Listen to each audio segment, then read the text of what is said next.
Good morning to one and all.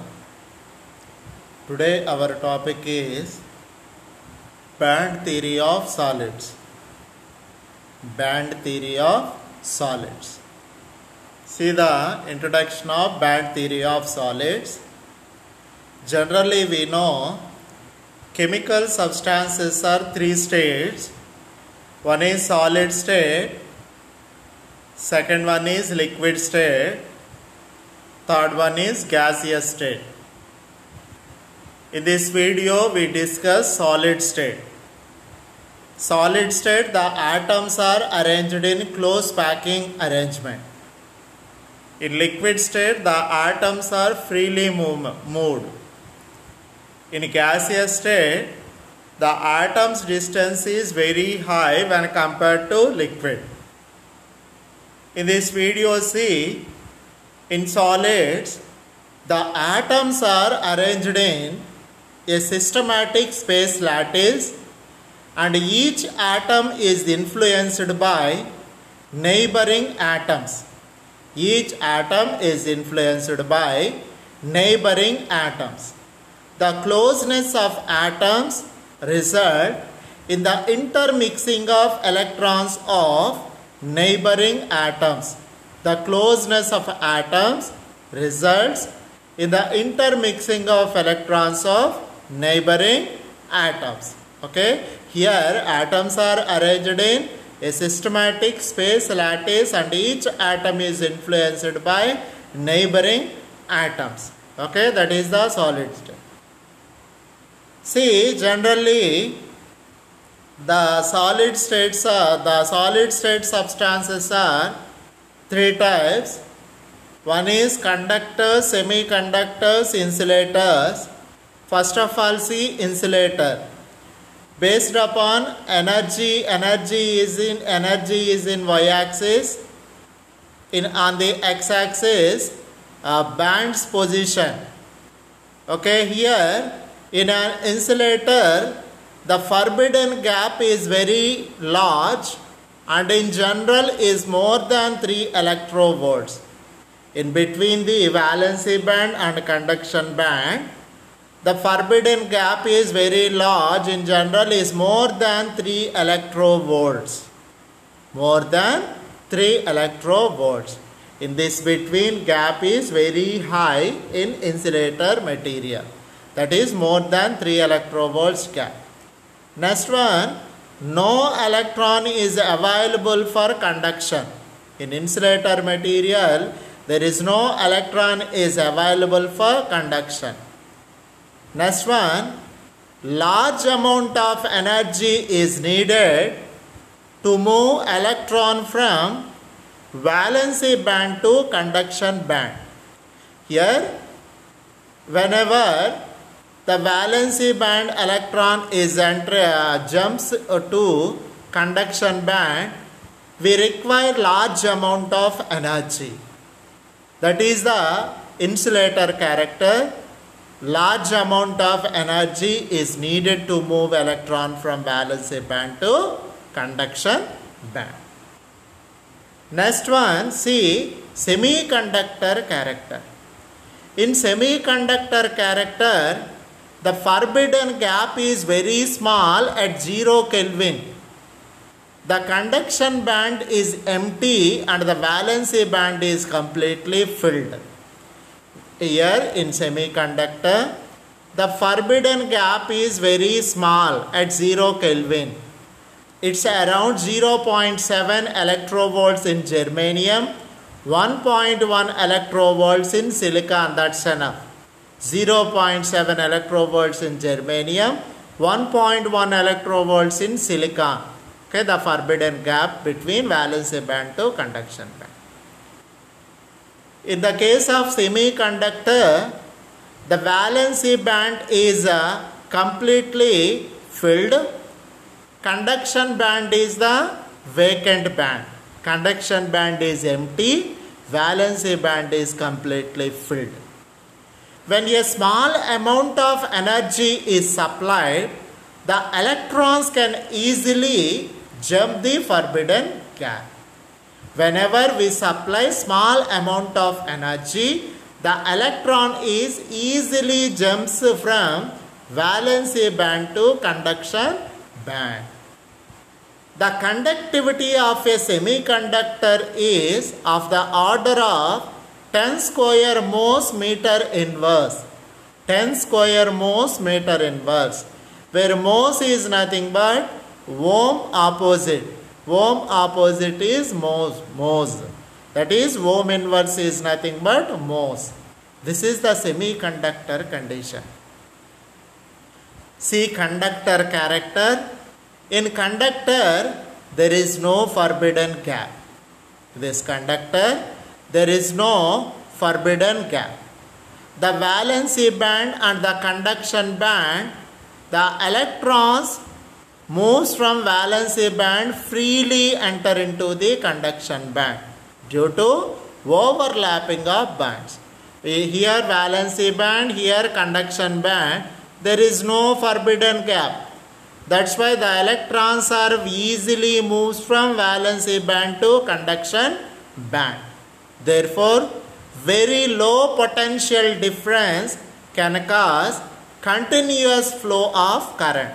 Therefore, very low potential difference can cause continuous flow of current, that is the conductors.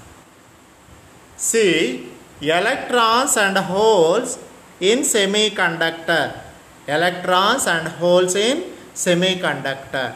At absolute zero temperature, in a pure semiconductor, the valency band is completely filled and the conduction band is vacant. In a semiconductor, in a pure semiconductor, the valency band is completely filled and the conduction band is vacant. Okay, that is the electrons and holes in semiconductor. Next one, generally semiconductors forbidden gap is very small. We should fulfill this gap by using doping technique. In doping technique, we add impurities material. Those are dopant substances to fulfill the gap between valency band to conduction band in semiconductor. The doping techniques are two types. One is P doping, another one is N doping. One is P doping, another one is N doping. First of all, see what is P doping. What is P doping?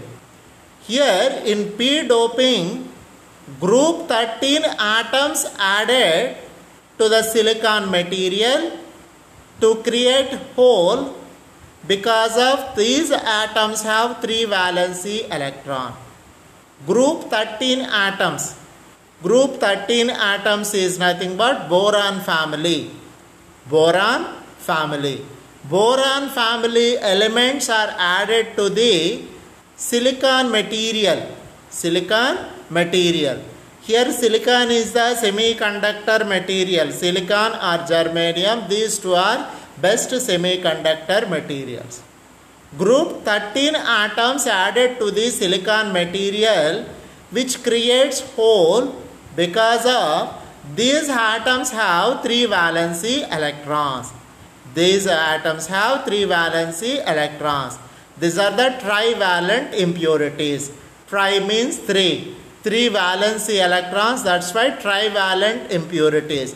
13th group atoms are trivalent atoms. Trivalent impurities.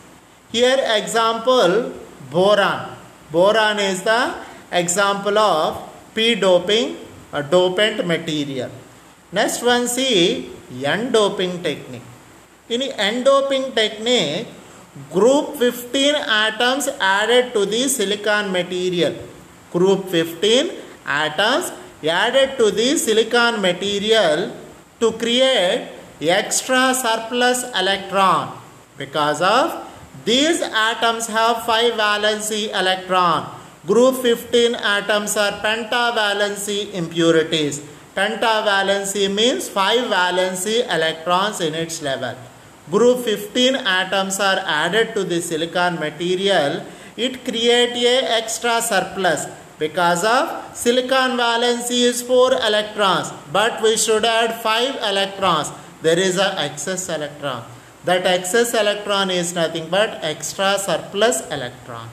Because of these atoms have 5 valency electron. Here example, phosphorus. Phosphorus is the 15th group atom. Okay, nitrogen family is nothing but 15th group atoms. P means, where P doping P means positive charge. P means positive charge hole. Positively charged hole is delocalized in P doping semiconductor. N doping means negatively charged surplus electron is delocalized in N doping semiconductor. N means negatively charged surplus electron. P means positively charged hole.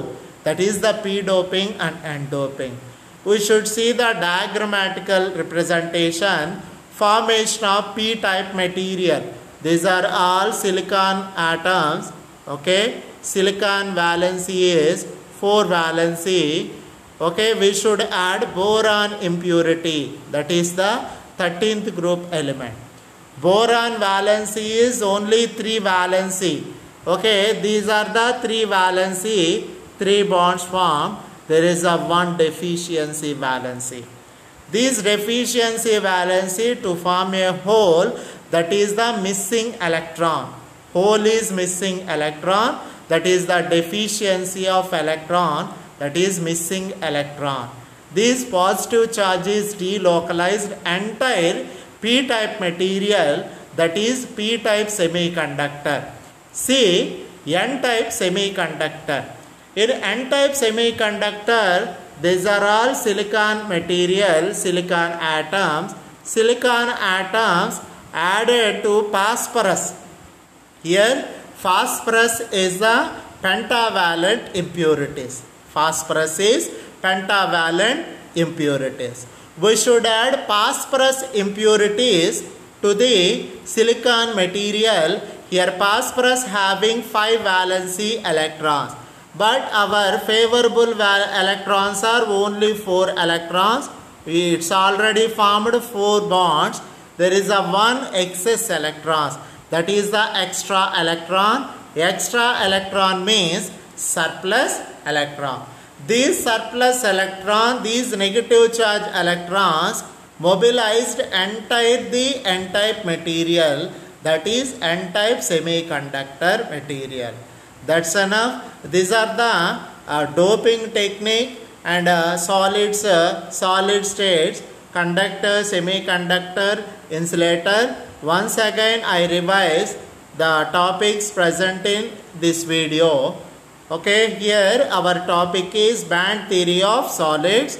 In band theory of solids, introduction. In solids, the atoms are arranged in a systematic space lattice and each atom is influenced by neighboring atoms. The closeness of atoms results in the intermixing of electrons of neighboring atoms. In this one, solids substances are 3 materials according to electrical property: insulator, conductor, semiconductor. First of all, see insulator. In an insulator, the forbidden gap. In an insulator, the forbidden gap is very high. In an insulator, the forbidden gap is very large and in general is more than 3 electrovolts. This is the forbidden gap. In this forbidden gap is very high in insulator. No electron is available for conduction. Okay, there is no electron present for conduction. Here there is a large amount of energy is needed to move electron from valency band to conduction band. Here we require large amount of energy to move electron from valency band to conduction band. Next one, semiconductor. In the case of semiconductor, the forbidden gap is very small. That means it's around 0.7 electrovolts in germanium, 1.1 electrovolts in silicon. At 0 Kelvin, conduction band is empty and the valency band is completely filled in semiconductor. When a small amount of energy is supplied, the electrons can easily jump from valency band to conduction band. The conductivity of a semiconductor is of the order of 10 square Mohs meter inverse. Here the conductivity is 10 square Mohs meter inverse. Here Mohs is nothing but ohm inverse. Ohm is nothing but resistance unit. Resistance opposite is conductance. That's why conductance units are Mohs. Here the conductivity of a semiconductor is 10 square Mohs meter inverse. Next one, conductors. In conductors there is no forbidden gap. There is no forbidden gap because of the valency band and the conduction band. The electrons easily jumps from valency band to conduction band because of there is no forbidden gap. These bands are completely overlapping of bands. Okay, therefore very low potential difference can cause continuous flow of current. That is the conductors. Okay, electrons and holes in semiconductor at 0 Kelvin temperature, at absolute 0 temperature. In a pure semiconductor, the valency band is completely filled and the conduction band is vacant. In semiconductor condition is valency band is completely filled. This valency band is completely filled. Conduction band is empty. Okay, we should produce very small amount of energy. The valency band electron is easily moves from valency band to conduction band. See the doping techniques, p-doping and n-doping. P-doping means group 13 atoms are added to the silicon material to create a hole because of these atoms have 3 valency electrons. But our wanted electrons are 4 electrons because of silicon valency is 4. So silicon requires 4 electrons, but we should provide only 3 electrons. There is a 1 electron deficiency. That's why group 13 atoms forms positively charged hole. These positively charged holes moves entire the semiconductor, that is the p-doped semiconductor. Example is boron. Boron element is the p-doping material. Next one, n-doping. Group 15 atoms added to the silicon material to create extra surplus electron because of these atoms have 5 valency electrons. Okay, here silicon valency is 4 valency, 4 electrons, that's enough, but we should provide 5 valency electrons. 1 electron is excess electrons, that is the surplus electron. In this n-doping technique, the surplus electron is moves entire the semiconductor, that is the negatively charged electron, that is n-doping technique. See the diagrammatical representation, p-type material, we should add boron. Boron have only 3 electrons, but we require 4 electrons. 1 electron is deficiency. That's why boron produce a hole, that is the missing electron. This hole moves entire the semiconductor, that is the p-type. Next one, n-type material. In n-type material, we should add pentavalent impurities which have 5 valency electrons, but we should require only 4 electron. 1 is excess electron, that is extra electron, surplus electron moves entire the semiconductor, that is n-type semiconductor. That's enough, students. Thank you for listening. This is the band theory of solids. I hope you should clear about band theory of solids. What is semiconductor, what is conductor, what is insulator, what is doping, p-doping, n-doping, how to represent p-doping and n-doping. Okay, is it clear? Thank you, students.